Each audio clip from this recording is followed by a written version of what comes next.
ঈদ মানে খুশি, ঈদ মানে নতুন পোশাকের আনন্দ। তাই তো দর্জির দোকানে এখন কাজের চাপ তুঙ্গে। কেউ শার্ট প্যান্ট, কেউ বা 3 পিস লেহেঙ্গার অর্ডার দিতে ছুটছেন পছন্দের দর্জির কাছে।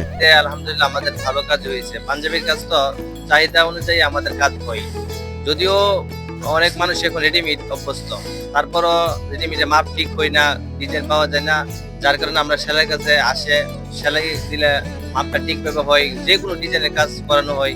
আলহামদুলিল্লাহ আমরা পরিপূর্ণ কাজ আছে। ব্রাহ্মণবাড়িয়ার পৌর new market, Ashik plaza, new super market সবখানেই এখন একই চিত্র। দর্জিরা দিনরাত সেলাই মেশিনে ব্যস্ত সময় পার করছেন, যেন দম ফেলার সময় নেই। কারো হাত চলছে কাপড় কাটায়, কেউ সেলাই করছেন, আবার কেউ নকশার কাজে ব্যস্ত। সাধারণ ফ্যানের দিন শেষ, আকিস ফ্যানে বাংলাদেশ। আলহামদুলিল্লাহ বুটটা এবং পাঞ্জাবি ভালো চাহিদা আছে। আমরা ইনশাল্লাহ ঈদের আগে যে কাজ ভরপুর কাজ আছে, ইনশাল্লাহ আমরা কাজ করতেছি। সবাই দোয়া করবে যাতে আলো ভবিষ্যতে আরো ভালো কাজ করতে পারি, জনগণের সেবা দিতে পারি। প্রায় 1 মাস যাবত কাজ করতেছি।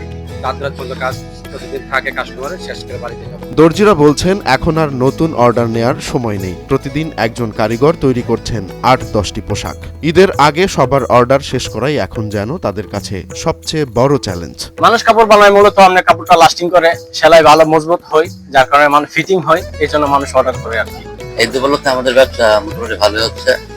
এই লাস্ট সময় একটু বিক্রেতার সংখ্যা বেশি, ক্রেতার সংখ্যা বেশি, কাজের মোটামুটি চাপ আছে। ক্রেতারা বলছেন রেডিমেড পোশাকের দাম বেশি হওয়ায় দর্জির কাছেই বেশি ভিড় করছেন তারা। এক্ষেত্রে পছন্দের পোশাক বানিয়ে নিতে পেরে খুশি হচ্ছেন সবাই। বাড়তি আয়ের আশায় দর্জিরাও নাওয়া খাওয়া ভুলে কাজে ডুবে আছেন।